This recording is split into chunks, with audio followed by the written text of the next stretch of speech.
दिल्ली में होने जा रहे विधानसभा चुनाव के लिए सियासी रण तैयार हो चुका है। राज्य की राजनीति में सक्रिय प्रमुख दलों में सत्ताधारी आम आदमी पार्टी, भारतीय जनता पार्टी और कांग्रेस शामिल हैं। चुनाव आयोग द्वारा जारी शेड्यूल के मुताबिक दिल्ली की 70 सीटों पर एक ही चरण में 5 फरवरी को वोटिंग होने वाली है, जबकि 8 फरवरी को चुनाव के नतीजे सबके सामने आ जाएंगे। लेकिन उससे पहले चुनावी हलचल के बीच उम्मीदवारों की घोषणाएं और वोटरों को लुभाने के वादे बड़े बड़े किए जा रहे हैं और इन बड़े बड़े वादों की वजह से पार्टियां सुर्खियों में बनी हुई हैं। बता दें कि 70 सदस्यीय विधानसभा के कार्यकाल की समाप्ति तिथि 15 फरवरी से पहले एक नई विधानसभा का चुनाव किया जाना है। ऐतिहासिक रिकॉर्ड के मुताबिक दिल्ली की विधानसभा चुनाव पारंपरिक रूप से एक ही चरण में होते रही हैं और इस चुनाव में भी उसी पैटर्न के अनुसार चुनाव की तारीखें घोषित हुई हैं। आम आदमी पार्टी ने 2015 से लगातार चुनाव में शानदार जीत हासिल करते हुए दिल्ली में बहुमत हासिल किया है। 2020 की विधानसभा चुनाव में पार्टी ने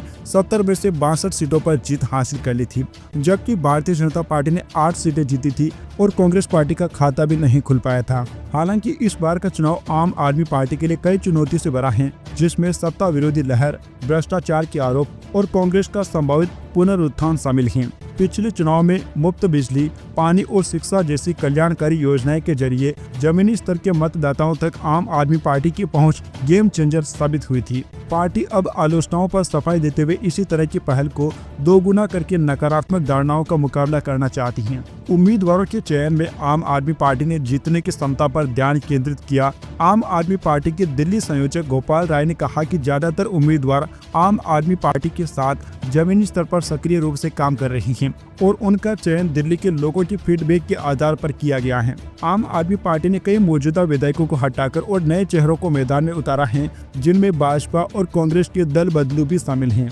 भाजपा के एक प्रवक्ता ने कहा कि नई दिल्ली विधानसभा सीट सबसे हाई प्रोफाइल मुकाबले की गवाही बनेगी, क्योंकि परवेश वर्मा पूर्व मुख्यमंत्री अरविंद केजरीवाल के आमने सामने होंगे। पार्टी की रणनीति में अपने अभियान को सक्रिय करने के लिए युवा नेताओं और नए उम्मीदवारों को मैदान में उतारना शामिल है। पिछले एक दशक में दिल्ली में संघर्ष करने वाली कांग्रेस का लक्ष्य दलितों, मुसलमानों और अनधिकृत कॉलोनियों के निवासियों के अपने पारंपरिक वोट आधार को फिर से हासिल करना है। विश्लेषकों का मानना है कि कांग्रेस के पुनरुत्थान से वोट बढ़ सकते हैं और आम आदमी पार्टी की संभावनाओं पर असर पड़ सकता है। आम आदमी पार्टी के लिए भ्रष्टाचार के आरोपों का मुकाबला करने और पारदर्शिता में निहित पार्टी के रूप में अपनी अच्छी छवि बनाए रखने के लिए कम से कम 50 सीटें बरकरार रखना महत्वपूर्ण है। भाजपा इन चुनावों को दिल्ली में अपनी पकड़ मजबूत करने के अवसर के रूप में देख रही है, जबकि कांग्रेस का लक्ष्य वापसी करना है। अब दोस्तों, जाहिर सी बात है कि अगर कांग्रेस पार्टी राज्य में वापसी करती है और इस बार कांग्रेस पार्टी अपने काफी हाई प्रोफाइल नेताओं को मैदान में उतार चुकी है,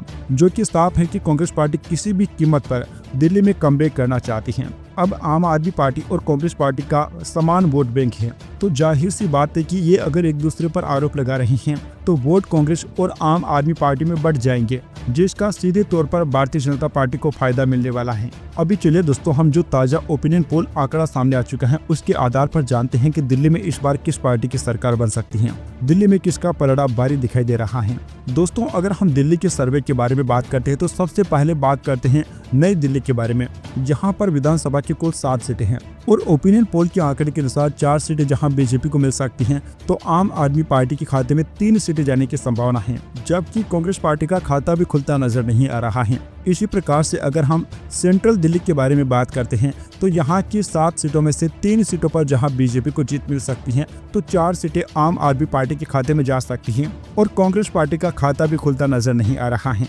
इसी प्रकार से दोस्तों, उत्तरी दिल्ली की अगर हम बात करते हैं तो यहाँ की कुल 8 सीटों में से 4 सीटों पर बीजेपी और आम आदमी पार्टी जीत हासिल करते हुए नजर आ रही हैं। अभी तक दोस्तों हमने जिन 22 सीटों के बारे में चर्चा की है, उनमें से 11 सीटों पर जहां बीजेपी को जीत मिल सकती है, तो आम आदमी पार्टी के खाते में भी 11 सीट जा सकती हैं और कांग्रेस पार्टी का खाता भी खुलता नजर नहीं आ रहा है। दोस्तों, आपको बताना चाहेंगे कि दिल्ली का जो मुख्य मुकाबला है वह भारतीय जनता पार्टी और आम आदमी पार्टी के बीच में है, क्योंकि अगर हम पिछली बार के चुनाव के इतिहास को देखते हैं तो पिछली बार कांग्रेस पार्टी को बिल्कुल 0 सीट मिली थी और कांग्रेस का वोट प्रतिशत भी महज 4% ही था। हालांकि इस बार कांग्रेस पार्टी का वोट प्रतिशत भले ही बन सकता है, लेकिन दोस्तों उतनी मजबूत कांग्रेस पार्टी हमें नजर नहीं आ रही है। तो मुख्य मुकाबला हम कह सकते हैं कि बीजेपी और आम आदमी पार्टी के बीच में ही होने वाला है। इसी प्रकार दोस्तों अगर हम उत्तर पूर्वी दिल्ली के आंकड़ों की बात करें तो दोस्तों जो आंकड़े सामने आए हैं उसके मुताबिक उत्तर पूर्वी दिल्ली की 8 में से 4 सीटों पर जहां बीजेपी को जीत मिल सकती है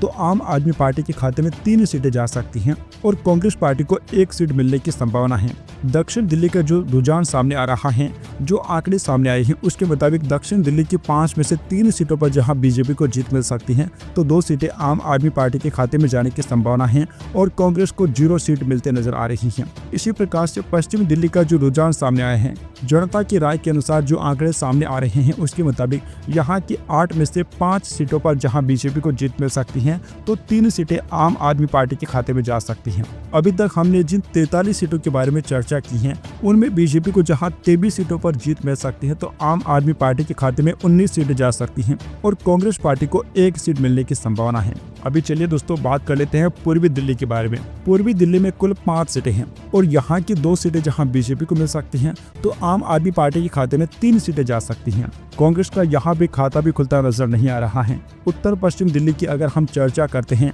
तो दोस्तों जो ओपिनियन पोल के आंकड़े सामने आए हैं उसके मुताबिक यहाँ की 7 में से 3 सीटों पर जहां बीजेपी को जीत मिल सकती है तो आम आदमी पार्टी के खाते में 4 सीटें जाते हुए दिखाई दे रही हैं और कांग्रेस पार्टी को 0 सीट मिलते नजर आ रही हैं। दक्षिण पूर्वी दिल्ली की अगर हम बात करते हैं तो यहाँ की 7 में से 4 सीटें जहां बीजेपी को मिल सकती हैं तो आम आदमी पार्टी के खाते में 2 सीटें जाने की संभावना है और कांग्रेस पार्टी को 1 सीट पर जीत मिलते दिखाई दे रही है। इसी प्रकार से दोस्तों अगर हमने अभी तक जो चर्चा की है, हमने 62 सीटों का विस्तार से चर्चा की है और उनके मुताबिक बीजेपी को जहां 32 सीटों पर जीत मिल सकती है तो आम आदमी पार्टी के खाते में 28 सीटें जा सकती हैं और कांग्रेस पार्टी को 2 सीटें मिलने की संभावना जाहिर की जा रही है। दक्षिण पश्चिम दिल्ली की अगर हम बात करते हैं तो यहाँ पर कुल 8 सीटें हैं और यहाँ की 8 में से बीजेपी को जहाँ 3 सीटें मिल सकती हैं तो आम आदमी को यहाँ 4 सीटें मिलते नजर आ रही हैं। दोस्तों जो सभी 70 सीटों का जो ओपिनियन पोल का आंकड़ा सामने आए हैं, जनता की राय के अनुसार 35 सीटों पर जहां बीजेपी को जीत मिल सकती है तो 32 सीटों पर आम आदमी पार्टी को जीत मिलने की संभावना है और कांग्रेस पार्टी 2 सीटें हासिल कर सकती है। अन्य किसी भी पार्टी का दोस्तों दिल्ली में खाता भी खुलने की संभावना नहीं है। दोस्तों हम आपको पहले भी बता चुके हैं, दिल्ली का जो मुकाबला है वह बीजेपी और आम आदमी पार्टी के बीच ही होने वाला है और ये मुकाबला इस बार बिल्कुल 19-20 का होने वाला है। अगर किसी ने जरा सी भी गलती कर डाली तो सरकार किसी भी साइड की बन सकती है। जो दोस्तों इस समय के जो ओपिनियन पोल के आंकड़े सामने आ रही हैं, इस समय पर जनता का जो मिजाज दिखाई दे रहा है उसके मुताबिक तो यह कहा जा सकता है कि दिल्ली में भारतीय जनता पार्टी सबसे बड़ी पार्टी बनते नजर आ रही है, क्योंकि दोस्तों कहीं ना कहीं केजरीवाल ने जो शुरुआत में अपनी इमेज बनाई थी एक आम आदमी की, एक कट्टर ईमानदार आदमी की, वह छवि कहीं ना कहीं उस पर डेंट लग चुका है। हम ऐसा नहीं कह सकते कि उनके सारे वोटर पलट जाएंगे, लेकिन काफी हद तक डेंट लग चुका है। खास तौर पर उनके जेल जाने के बाद से उनकी छवि को काफी ज्यादा नुकसान हुआ है। वैसे दोस्तों आप लोगों को क्या लगता है इस बार दिल्ली में किस पार्टी की सरकार बन सकती है? क्योंकि दोस्तों इस समय पर जो स्थिति हमें दिखाई दे रही है,